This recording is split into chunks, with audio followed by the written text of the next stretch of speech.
Chosen one, stop whatever you are doing and lock your attention on what I am about to say. That unresolved ache sitting quietly beneath your chest right now, the one you have learned to live around, it has a name, and today we are going to say it out loud. The enemy has been working overtime this week for one reason and one reason only. He knows that the moment you understand what I am about to show you, the deepest wound in your life loses its power over you permanently. It all begins to unravel right now.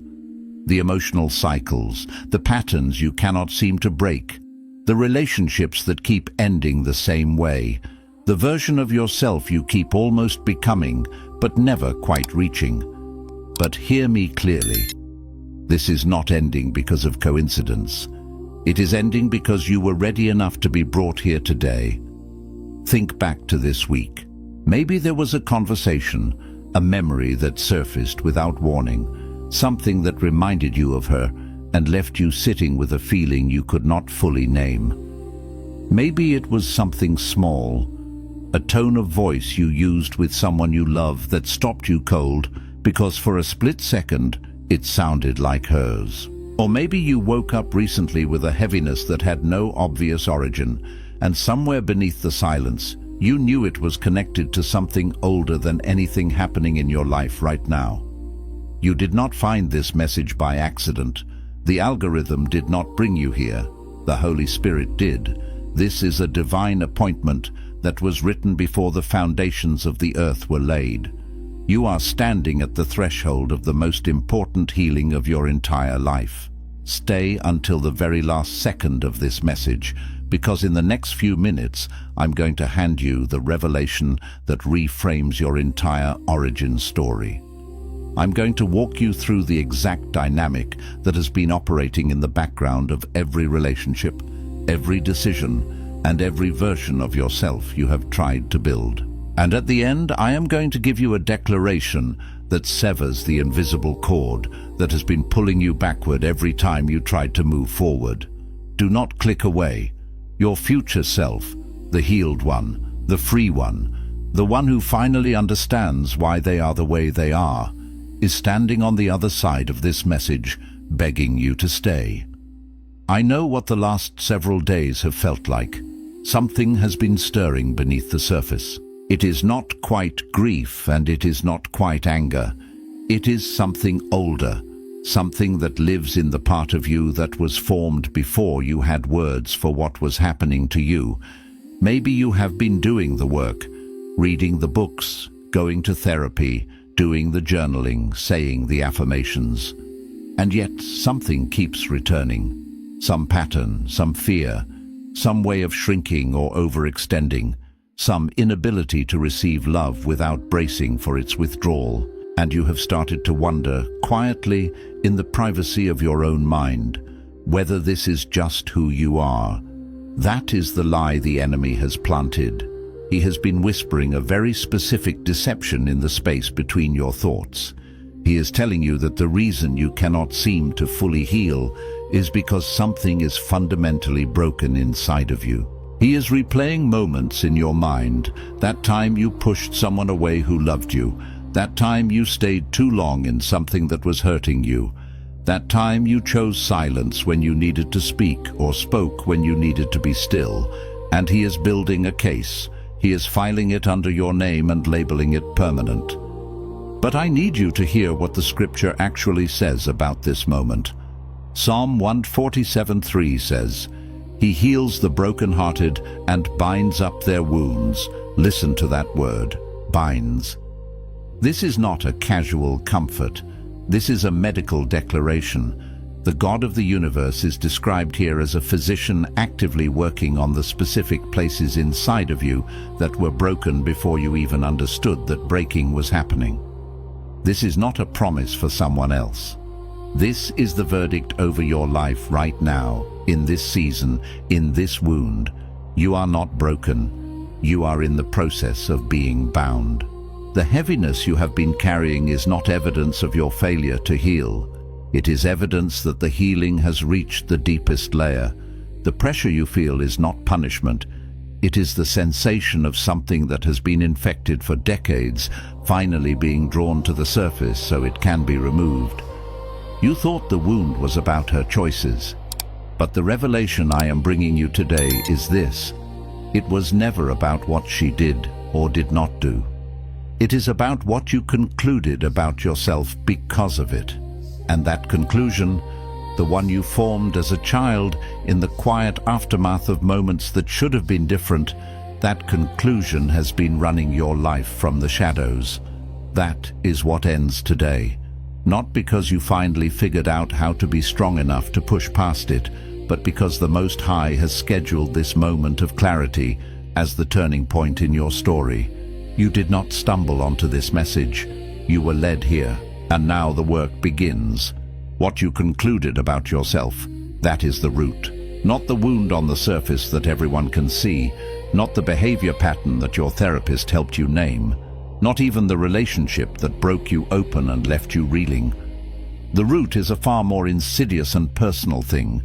It is the verdict you quietly handed down against yourself in the echoing silence after the storm had passed. It was a judgment rendered in the secret chambers of your heart, a conviction forged in the crucible of your pain, and that deeply embedded verdict has been acting as an unyielding, unbreakable law in your inner world ever since, governing your actions, shaping your perceptions, and dictating the boundaries of your possibilities. It is the unspoken decree that silently directs the entire architecture of your being, often without your conscious awareness, dictating what you believe you deserve, what you believe you are capable of, and what kind of love you believe is available to you. It forms the very bedrock of your self-concept, a silent internal constitution that defines your internal kingdom. Many are called, but few receive the instructions. If your spirit is burning right now, the Chosen One's blueprint holds the roadmap God designed specifically for people like you. It includes the complete audiobook, so you can carry this revelation with you wherever you go, plus a powerful bonus, activating your prophet mantle for those who sense God is preparing them to speak with authority. Find it in the first pinned comment below, available for a limited time only. Now let us go deeper, much deeper, because this is precisely where most healing journeys stop short, leaving a lingering ache, a hollow promise. People embark on the arduous work of identifying the wound. They meticulously name the moment it struck, tracing the precise genesis of their pain. They cry the torrent of tears that have been dammed up for years, a necessary release, and they often extend forgiveness to the person who inflicted the initial hurt.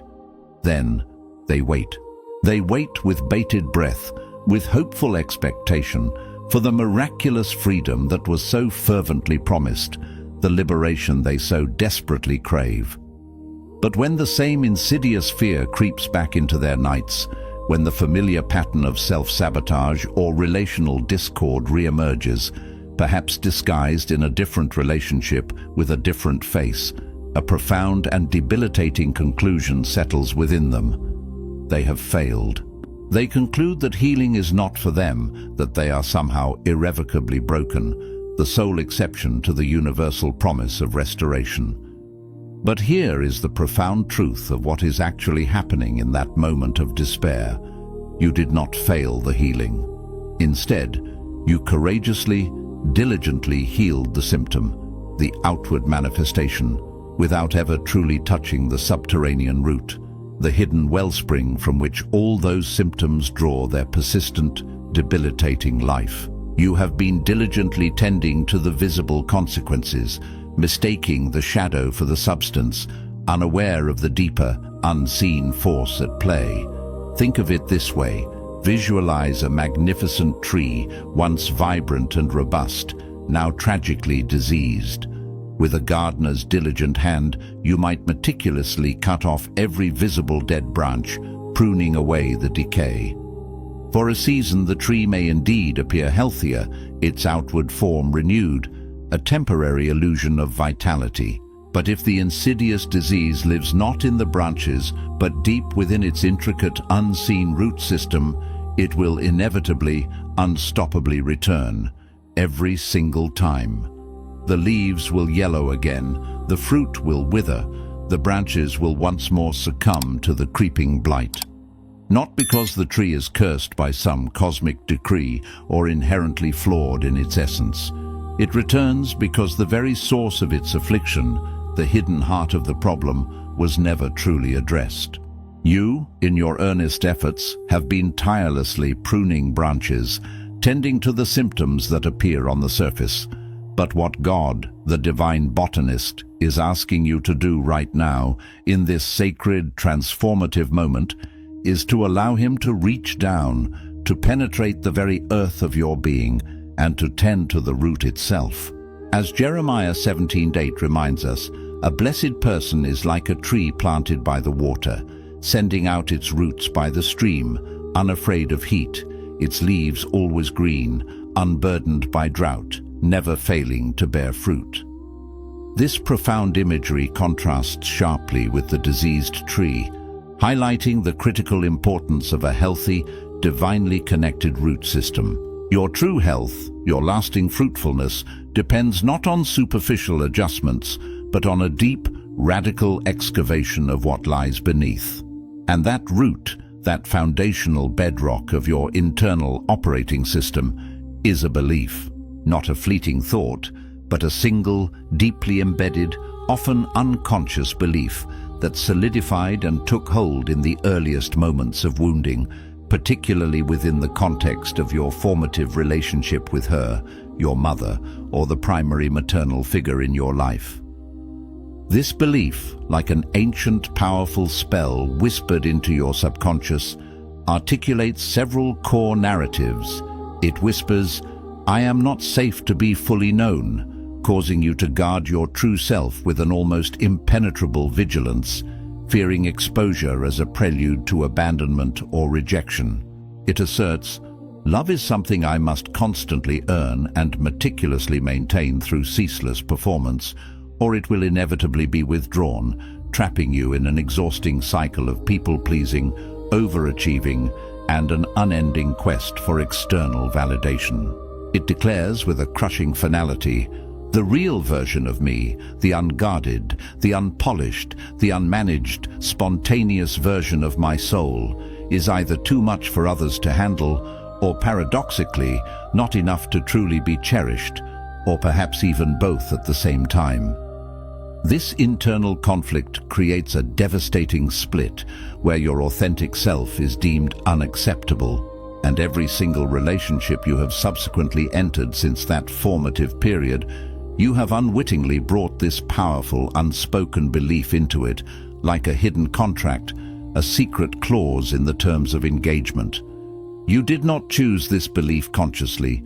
No child would willingly select such a burden. You inherited it, absorbing it deeply into your nascent spirit in the myriad moments when she was emotionally unavailable, or bewilderingly unpredictable, or relentlessly critical, or profoundly emotionally absent, or perhaps so completely consumed by the suffocating weight of her own unhealed wounds that she simply could not see, let alone adequately respond to, the profound needs and emergent wounds within you. It was like living in a house where the air felt perpetually thin, and the light always seemed to dim just when you needed it most, leaving your spirit to fashion its own survival creed in the shadows.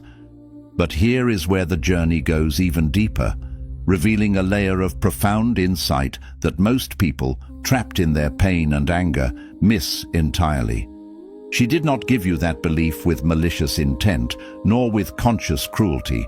In the vast majority of cases, she simply gave you what she herself had received, a painful inheritance passed down through generations.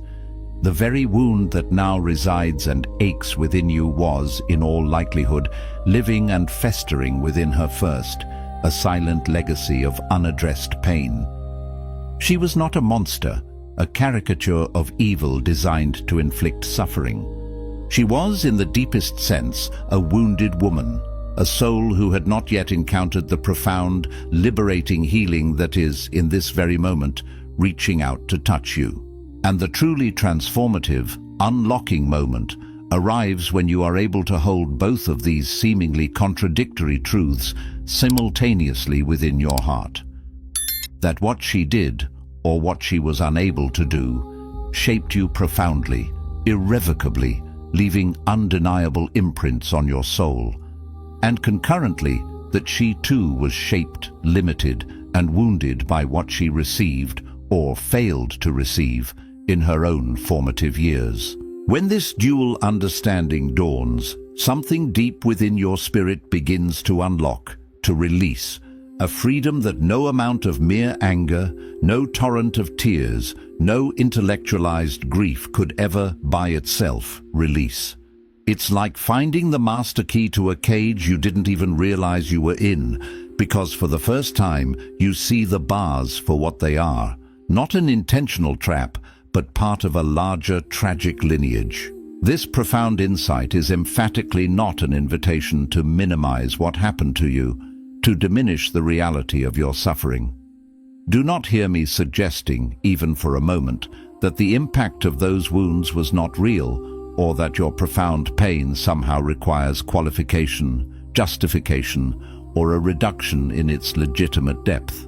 What I am saying, with every fiber of my being, is that truly understanding the origin and the generational context of the wound is the powerful, disarming force that completely dismantles the pervasive, crippling shame that the wound itself produced.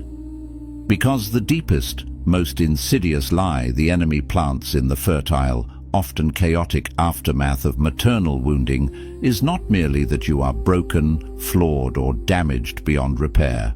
No, the truly venomous lie, the one that digs its roots deepest into your psyche, is that you somehow deserved it. That in some unfathomable way, your inherent neediness, your exquisite sensitivity, your profound human hunger for connection and unconditional love was, in fact, the fundamental problem. That you were the one who was too much, too demanding, too vulnerable. And if you allow yourself to be brutally honest, quietly, privately, courageously honest with your own soul, that insidious lie has profoundly shaped the way you instinctively shrink, dimming your light and making yourself smaller, in rooms where your spirit yearns to expand, to blossom, to shine its true brilliance. It has sculpted the ingrained habit of apologizing for simply taking up space, for having needs, for daring to exist authentically. And perhaps most tragically, it has shaped the cunning, often unconscious ways in which you sabotage genuine intimacy, pushing away connection the very moment it draws close enough to actually see, truly see, the vulnerable, authentic, unvarnished you. This lie creates a constant internal tension, a battle between the truth of who you are and the false narrative you've been conditioned to believe, keeping you perpetually on guard. Coming up in just a moment, we will confront the hidden agreement that has been giving that lie its immense suffocating power, its ability to dictate your life. And once you truly see it, once its shadowy influence is brought into the light, you will understand with chilling clarity why sheer willpower alone could never, ever break its hold over you. But first, before we dive into that crucial revelation, this foundational truth absolutely has to land in the deepest chambers of your heart, settling there as an irrefutable anchor of compassion for yourself. You did not choose the wound. You did not consciously invite the pain pattern that subsequently unfurled through your life. You certainly did not deliberately design the intricate, often sophisticated defense mechanisms that spontaneously formed in the overwhelming, terrifying absence of safe, consistent love. Your nervous system, that remarkable instinctual system hardwired for survival, was simply doing precisely what nervous systems are designed to do in moments of perceived threat or profound lack. It was surviving.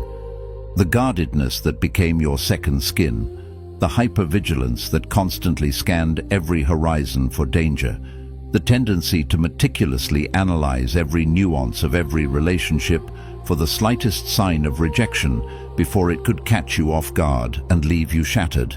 None of that, absolutely none of it, is weakness.